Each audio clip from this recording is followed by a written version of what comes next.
Yarana et bienvenue dans ce nouveau numéro du Journal des communes. Aujourd'hui, nous sommes à la Pointe Vénus où se déroulent actuellement des Tuaroma Ohi pour les enfants des écoles de Mahina. Et cela tombe bien parce que cette semaine, nous allons parler Sport pour tous, un programme développé par la commune de Punaoya réservé à ses habitants. Je vous propose de découvrir ce programme original tout de suite en images.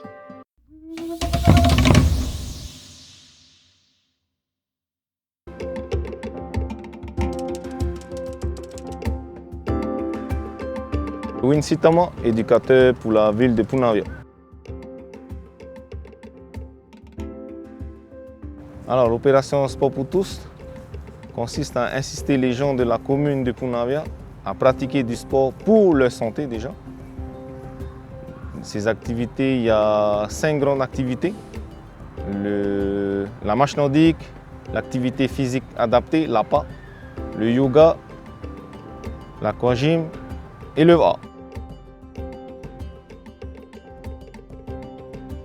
À tout public, hein, à partir de 18 ans jusqu'à 98 ans, on va dire. Oui, elles sont gratuites, mais il faut être résident de la commune de Punaoya voilà, pour pouvoir bénéficier de ces activités-là. La marche nordique, c'est un peu spécifique que la marche traditionnelle. La marche nordique, il y a des bâtons. Et les bâtons sont là pour aider les personnes à marcher.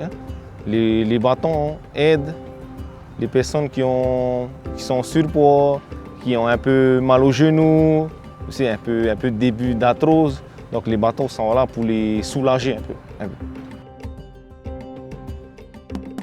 Plutôt des femmes, c'est 90% de femmes et plus des retraités, ou des femmes sans emploi, on va dire. Dans mon groupe, j'ai beaucoup qui sont à la retraite.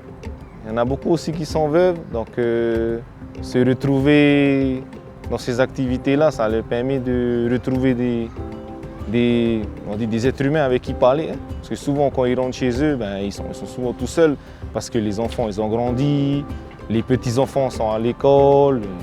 Voilà. Principalement au Parc Véré, on est principalement basé au Parc Véré. Mais souvent, j'aime bien changer parce que si on reste une année au Parc Véré, au bout d'un moment, les marcheurs sont fatigués. Du coup, je varie les parcours, mais j'essaie de rester dans la commune de Punaoya. Soit au PK 18, soit au PK 15, ou bien on va dans la vallée de Matatia. Oui, dernièrement, nous avons été au parc Atimaono pour marcher, pour changer aussi un peu de lieu. Fini notre marche, nous sommes partis au restaurant Gauguin pour partager un repas tous ensemble et puis partager un moment convivial. Pour s'inscrire, il faut se rendre au service jeunesse et vie locale de la ville de Punaoya qui vont vous accueillir gentiment. Il faudra présenter une quittance EDT et un passeport ou une carte d'identité. Qu'il faut venir, qu'il faut oser, qu'il faut tenter. Souvent, les jeunes ils veulent faire des métiers où ils veulent vite gagner leur vie, mais il faut faire ce métier-là, c'est un métier de passion. C'est souvent là, il faut écouter les gens. Il faut aimer aussi ce que tu fais. C'est le fait de rencontrer les gens et puis toi, chaque jour, on change de lieu. Le Parc Véré, c'est toujours aussi magnifique de venir ici, marcher, de discuter. Et puis quand tu aimes ce que tu fais, pour moi, c'est pas vraiment un travail au final. Et pour définitivement tout savoir sur ce programme Sport pour tous, quoi de mieux que de s'adresser au Tavana de Punaoya, Simplicio Lisson. Interview. Yorana Tavana. Yorana Mildred. Alors aujourd'hui, on est au Parc Véré, on est devant le cours de yoga qui est offert par la commune de Punaoya. Dis-moi, il y a le programme Sport pour tous que vous avez lancé en 2023. Quel était l'objectif? Oui, tout à fait. Donc c'était un programme ambitieux qu'on a voulu lancer dès 2023. L'idée, c'était de favoriser l'accès au sport, aux activités sportives pour tous nos administrés. Lorsque je dis tous nos administrés, c'est à tout âge.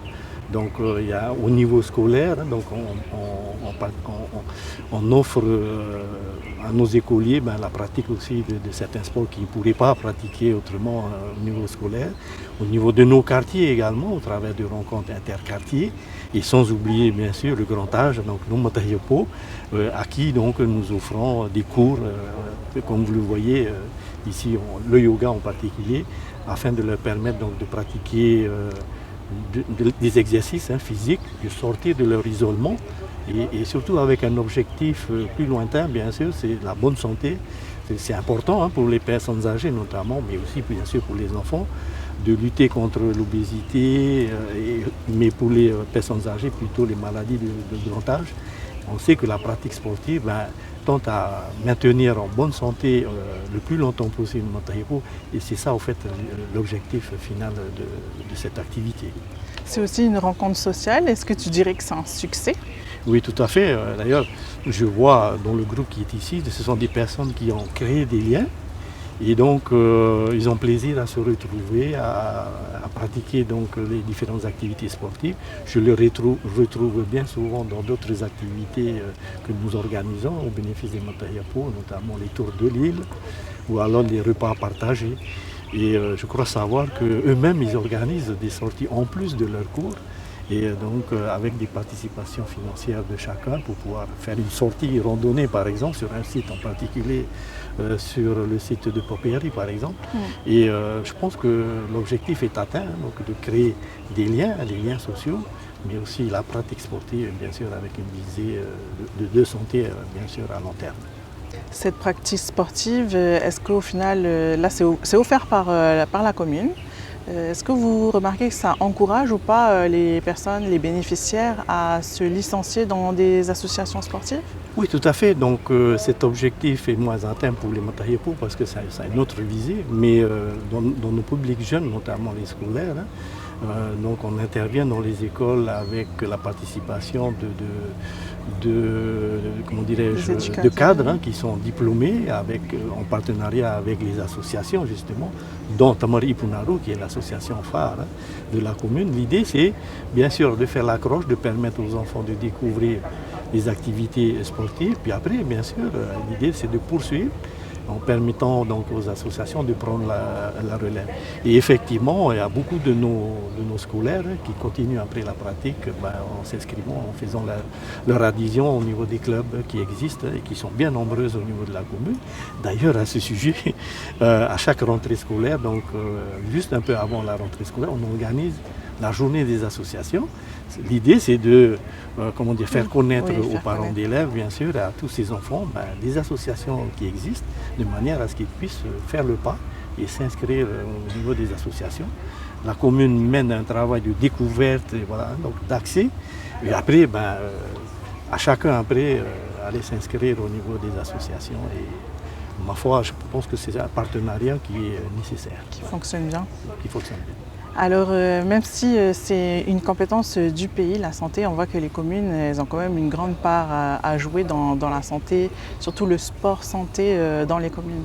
Oui, donc d'abord la santé, je crois que c'est l'affaire de tous, tout un chacun. Et donc le sport est un moyen pour y arriver. Et bien, naturellement, je pense que toutes les communes depuis déjà belle lurette offrent ces activités sportives à son public, bien sûr, en particulier les jeunes. Mais aujourd'hui, beaucoup s'intéressent bien sûr à la condition de santé de nos Matahiapo et c'est important. Il faut juste rappeler que d'ici 10 ans, on va avoir à peu près 30% de personnes Matahiapo âgées. Et on sait qu'avec l'âge, viennent souvent les maladies du grand âge. Et plus on va repousser cette limite, et mieux ce sera bien sûr pour nos personnes âgées. C'est ça en fait l'idée. Je pense que les communes doivent être le partenaire privilégié, même si ce n'est pas la compétence. Et nous le faisons bien évidemment depuis très très longtemps. Et ce n'est pas demain qu'on va s'arrêter. Merci Tavana d'avoir répondu à mes questions. J'ai emmené ma tenue de sport. On va tester ce cours de yoga? Il n'y a pas de souci, ils sont là. Donc. Merci aux équipes de Punaoya pour leur accueil, en espérant que cette initiative donne des idées aux autres communes. Et maintenant, l'agenda des communes. À Mahina, le samedi 23 mai, les supermarchés vous accueillent pour une collecte solidaire de la Fête des Mères. À Taravao, vous avez des permanences juridiques gratuites offertes par le CADPF le 20 mai au Fareura. À Tayarapu Ouest, la mairie recrute 20 services civiques. Et enfin, à Paea, retrouvez les permanences de la CPS à la mairie de 8h à 13h30 le mardi et le mercredi. Parce que toutes les meilleures choses ont une fin, c'est déjà la fin de cet épisode du Journal des communes. Je vous dis nana et à la semaine prochaine. Quant à moi, je vais faire un tour dans ce magnifique truck de la ville de Mahina.